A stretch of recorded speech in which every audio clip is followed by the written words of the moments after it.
Big TV భక్తి సమాచారం WhatsApp ఛానల్లో జాయిన్ అవ్వండి. అన్ని విశేషాలు ఎప్పటికప్పుడు తెలుసుకోండి. ప్రేక్షకులందరికీ నమస్కారం అండి. ఈరోజు మనం ఒక స్పెషల్ టాపిక్ అన్నమాట, ద్వారాలకు సంబంధించిన విషయం గురించి. అయితే ప్రస్తుతం ఈ కలికాలంలో పాటించే విధి విధానాలు, అసలు ఒక ఇంటి నిర్మాణం చేసే దాంట్లో ఎన్నో లోపాలు ఉన్నాయండి. సో లోపాలు లేని గృహాన్ని మనం నిర్మించుకుంటామా 100% అంటే అసలు అది సాధ్యమైన విషయం కాదు. బట్ మన చేతుల్లో ఏముందో అది మాత్రం మనం చేసుకోవడానికి ప్రయత్నం చేయాలి. సో ఈరోజు ద్వారాలు అసలు ఎలా ఉండాలి, వాటికి సంబంధించిన వివరాలు కొన్ని నేను ఈ ఎపిసోడ్లో చెప్పబోతున్నాను. సో పూర్తి ఎపిసోడ్ మీరు వినండి. నిజంగా దీంట్లో ఎంతో సమాచారం అనేది ఉంటుందండి. ఓకే, సో చూడండి, చాలామందికి ఉండే కొన్ని ఒక్కొక్క ప్రశ్న మీకు సమాధానం చెప్తూ ఉంటాను. ప్రధాన ద్వారం, గేట్ వాస్తు నియమాలు అన్నమాట. ఈ రెండు దీంట్లోనే ఉంటాయి. ప్రధాన ద్వారం కంటే ప్రధాన గేట్ వెడల్పు ఎక్కువగా ఉండాలి. సో ఇది ఒక కండిషన్ అండి. అంటే ఒక డోర్ కంటే గేట్ పెద్దగా ఉండాలనేది ఒక కండిషన్ ఉంది. అది ఎందుకు చెప్పబడింది అంటే గుర్తుపెట్టుకోండి, ప్రధాన ద్వారం ఎంతైతే ఉందో దాని ఆపోజిట్లో గనక కొంచెం చిన్నది పెట్టినప్పుడు ఈ ద్వారానికి ఏదైనా వాటి యొక్క మూలలు పోట్లు పడే అవకాశం ఉంటుంది. కాబట్టి ఏం చెప్పారంటే ద్వారానికి ఎలాంటి అడ్డంకి లేకుండా ఫ్రీ ఫ్లో ఎనర్జీ ఉండే విధంగా ఈ డోర్ కంటే గేట్ అనేది కొంచెం వైడ్గా తీసుకోమని చెప్పారు. ఇది ఒకటో నియమం. రెండవ నియమం గుర్తుపెట్టుకోండి, ప్రధాన ద్వారం ముందు మనం ఏదైతే గేట్ పెడతామో అది వైడ్గా తీసుకున్న తర్వాత జస్ట్ ఒక 1 or 2 inches ఎడమ వైపు ఉండాలి. లోపల నుంచి చూసినప్పుడు ఎడమ వైపు ఉండాలి, బయటి నుంచి చూసినప్పుడు కుడి వైపు ఉండాలి. ఇది రెండవ రూల్. Next rule number 3. ఇక్కడ ఇంకో కండిషన్ ఏం చెప్పారంటే ప్రధాన ద్వారం కంటే మిగతా ద్వారాలు హైట్ తక్కువలో ఉండాలి అని చెప్పారు. ఇక్కడ ప్రస్తుతం నేను ఎన్ని ఇండ్లు అయితే వెళ్తున్నానో, మీరు విల్లాస్ అనుకోండి, లేదంటే అపార్ట్మెంట్స్ అనుకోండి, పెద్ద పెద్ద బిల్డింగ్స్ అనుకోండి, పెద్ద పెద్ద రాజమహల్స్, ఎవరైతే ఇండ్లు కడుతున్నారో వీళ్ళందరూ చేసే మేజర్ మిస్టేక్ ఏంటంటే ఇంటి లోపలుండే అన్ని ద్వారాల యొక్క లింటల్ లెవెల్ ఒక్కటే హైట్లో చేసేస్తున్నారు. ఇది 100% ఒక బ్లండర్ మిస్టేక్. గుర్తుపెట్టుకోండి, ఇది ప్రధాన ద్వారము అనే ఒక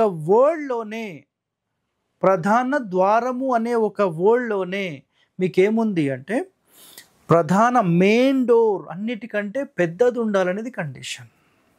అర్థమైందా? సో ప్రధానమైనది అన్నప్పుడు వాటన్నిటికీ ఒకేలాగా దీనికి కూడా ట్రీట్ ఎట్లా చేస్తారు? అర్థమైందా మీకు పాయింట్? సో 100% ఇక్కడ గుర్తుపెట్టుకోండి, ప్రధాన ద్వారం అనేది అన్ని ద్వారాల కంటే మించి ఉండాలి విడ్త్లో అండ్ హైట్లో. అండ్ ఇంకో మాట గుర్తుపెట్టుకోండి, ప్రధాన ద్వారం యొక్క కమ్మీలు అనేవి ఏవైతే ఉంటాయో అవి విడ్త్ ఎక్కువ ఉండాలి, లెంత్లో ఎక్కువ ఉండాలి. అండ్ గడప ఉంటుంది కదండి, అన్ని గడపల కంటే ఈ గడప ఎత్తులో ఉండాలి. అన్నీ సమానంగా ఉంటే అంటే పీట అంటాం దీన్ని. యాక్చువల్గా మెయిన్ డోర్ యొక్క పీట అంటే మీకు ఫ్రేమ్ మొత్తం ఉంటుంది కదా, ఇట్లా ఫ్రేమ్, ఆ ఫ్రేమ్లో కింది భాగం ఉంటుంది. ఆ కింది భాగం అనేది హైట్ ఎక్కువ ఉండాలి. సో మిగతావన్నీ హైట్ తక్కువనే ఉండాలి. అంటే మిగతా డోర్స్ అన్నీ, మిగతా విండోస్, డోర్స్ అన్నీ ఒక లెవెల్లో ఉంటే ఒక్క ప్రధాన ద్వారం మాత్రమే మీకు అన్నిటికంటే హైట్లో ఉంటుంది. సో వీటికి సంబంధించిన నియమాలు మీరు నిజంగా తెలుసుకోవాలని భావిస్తే వాస్తు రఘువీయంలో 138వ పేజ్ నంబర్లో వీటికి సంబంధించిన పూర్తి వివరణ విత్ శ్లోకాలతో సహా ఉంది. సార్ మీరు ఇవన్నీ ఎక్కడి నుంచి చెప్తున్నారు అన్న వాళ్ళకు ఈ సమాధానం అండి. సో శాస్త్రంలో ఎన్నో కండిషన్స్ ఉన్నాయి. నిజంగా మీరు తెలుసుకోవాలని భావన ఉంటే రీసెర్చ్ చేయండి. మన మహర్షులు చెప్పినవండి, నేనేం కల్పితం కాదు కదా, అర్థం చేసుకోవాలి మీరందరూ. సో నెక్స్ట్ ఇక్కడ పాయింట్ చూడండి, ప్రధాన ద్వారం అన్ని ద్వారాల కంటే పెద్దది ఉండాలి, అది చెప్పేసుకున్నాం. ఇంటి నుండి బయటకు వెళ్ళే ద్వారాలు 1 ఉంటే ఐశ్వర్యము. సో మన ఇంటి నుంచి బయట గేట్లోకి వెళ్ళడానికి అసలు ఎన్ని ద్వారాలు ఉండాలంటే ఒకటే ఉండాలి. అది ఐశ్వర్యము, అన్నిటికంటే ఉత్తమమైనది. అర్థమైందా? 2 భోగభాగ్యాలు అని ఉంటుంది. ఇక్కడ ఏముంది? రైట్, 2 ఉంటే భోగభాగ్యాలు. 3 అయితే మంచిది కాదు. సో ఇక్కడ సింపుల్గా చూడండి సార్, 2 ద్వారాలంటే మీరు ఏ విధంగా మాట్లాడుతున్నారు అనే ప్రశ్న రావచ్చు. ఒక తూర్పు ఫేసింగ్ తీసుకున్నాం అనుకోండి. తూర్పు ఫేసింగ్ తీసుకుంటే మెయిన్ డోర్ అనేది సెంటర్లో పెట్టాం, ఈశాన్యం నుంచి 2వ స్థానంలో సబ్ డోర్ పెట్టాం. కేవలం ఈ 2 ద్వారాలు మాత్రమే అలౌడ్. ఎప్పుడు అలౌడ్?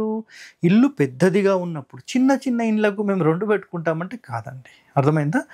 సో ఇక్కడ గుర్తుపెట్టుకోండి, మెయిన్ డోర్ వైపు ఉన్నది ప్రధానమైనది అండ్ సబ్ డోర్స్ అంటే మిగతావన్నీ వస్తాయి. ఈ ఈశాన్యం నుంచి 2వ స్థానం కూడా సబ్ డోరే, మళ్ళీ దానికి కూడా ప్రశ్న రావచ్చు.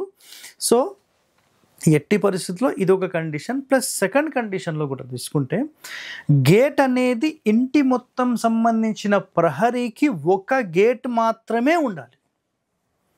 అర్థమైందా? ఒకవేళ మీ స్థలం పెద్దదిగా ఉంది, అందులోపల మేము ఇల్లు కట్టాం, దాని ఆపోజిట్లో గేట్ పెట్టాలంటే కొంచెం ఆగ్నేయం వైపు జరుగుతుంది అని భావన ఉంటే ఈశాన్యం వైపుగా ఇంకో గేట్ పెట్టుకోవడానికి అర్హత ఉంది. అప్పుడు 2 మాత్రమే, ఇంకా మిగతా నాట్ అలౌడ్. నేను మళ్ళీ ఉత్తరంలో నాకు రోడ్ ఉంది, పడమరలో రోడ్ ఉంది, దక్షిణంలో రోడ్ ఉంది, నేను అక్కడ కూడా గేట్ పెట్టుకోవచ్చు. ఇవన్నీ పనికి మాల మాటలు, అవన్నీ పెట్టుకోవద్దు. అదంతా 100% రాంగ్ అది. ఓకే, నెక్స్ట్ 3 ద్వారాలు మంచిది కాదు, దానికి సంబంధించిన కండిషన్స్ ఉంటాయి, అది మీకు అన్నెసెసరీ, అది వదిలేసేయండి. ఇంటికి సంబంధించిన 3 ద్వారాలు పెట్టుకోవచ్చు, దానికి కండిషన్స్ ఉన్నాయి. నిన్న మొన్న ఎపిసోడ్స్లో అది ఆల్రెడీ కవర్ అయిపోయింది. నెక్స్ట్ 4 ద్వారాలు అన్నింటా విజయం. ఇంటికి సంబంధించి 4 వైపుల 4 ద్వారాలు ఉంటే నిజంగా దానికి మించిన ఇల్లే లేదండి. ఓకేనా? 4 డోర్స్ హరివాస్తు అని మీరు యూట్యూబ్లో సెర్చ్ చేయండి, మీకు చాలా ఎపిసోడ్స్ వస్తాయి. దాన్ని విజయ గృహం అంటాం మనం. ఓకే, సో నెక్స్ట్ ప్రధాన ద్వారం ఎత్తు కంటే అటు రోడ్, ప్రధాన ద్వారం ఎటు ఉంటే అటు రోడ్ మంచిది, ఇంటి వెనక మంచిది కాదు. సో గుర్తుపెట్టుకోండి, కొన్ని ఇండ్లు పడమర ఫేసింగ్ వాళ్ళు ఏం చేస్తారంటే పడమర రోడ్ ఉన్నప్పుడు పడమరలో ప్రధాన ద్వారం పెట్టుకోవడానికి ఇష్టపడరు. సో సెకండరీ ఆప్షన్ కింద ఉత్తరం పెట్టుకోవచ్చు, నో ఇష్యూ. బట్ ఎట్టి పరిస్థితుల్లో తూర్పులో ప్రధాన ద్వారం పెట్టద్దు. అంటే ఇంటి వెనకాల పెట్టడం, దీనిని ప్రత్యక్షయ అంటారు.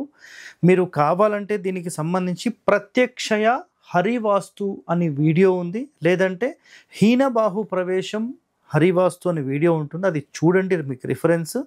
దాంట్లో వీటికి సంబంధించిన పూర్తి రహస్యాలు ఉన్నాయి. సో ఇంటి వెనకాల ప్రధాన ద్వారం ఎప్పుడు కూడా పెట్టకూడదు. మెయిన్ డోర్ ఎక్కడుందో అటువైపే రోడ్ ఉండేలాగా మీరు చూసుకోండి, అది అన్నిటికంటే ఉత్తమమైనది. ఓకే, సో నెక్స్ట్ పాయింట్ ఇక్కడ చూస్తే ఇంటికి దారి వంకర తింకరులుగా ఎట్టి పరిస్థితుల్లో ఉండొద్దు అని చెప్పేశారు. అంటే మన ఇంటికి వచ్చే దారి అనేది స్ట్రైట్గా ఉండాలి. నేను ఇటు మూలకి వెళ్ళి ఆ చెట్టు పక్క నుంచి అలా అలా అలా ఇంటికి వచ్చేలాగా ఉండొద్దు. అంటే ఎప్పుడైతే మన ఇంటికి స్ట్రైట్ రోడ్ ఉంటుందో మన ఇంటికి వచ్చే ఎనర్జీ, అంటే లక్ష్మీదేవి ఇంటికి వస్తుంది అని మాట్లాడతాం. అంటే ఏదైనా సరే మనకు ఒక మంచి, లేదంటే ఒక మంచి ఎనర్జీ మన ఇంటిలోకి వస్తుంది అంటే అదే లక్ష్మీదేవితో సమానమైనది. అయితే వీటన్నిటికీ పోల్చి, అంటే పోలిక ఏం చేస్తారంటే లక్ష్మీదేవి అంటారు. అంటే మంచి రావడాన్ని మనం లక్ష్మీదేవి అంటాం అన్నమాట. సో అలాంటి వంకర తింకరలు లేని ఒక మంచి గృహాన్ని మీరు నిర్మించుకుంటే 100% మీరు సక్సెస్లో ఉంటారు. సో మరిన్ని రహస్యాలు పార్ట్ 2 వీడియోలో మనం తెలుసుకుందాం. Stay tune to our channel. Thank you అండి. For more videos like this, subscribe Big TV channel.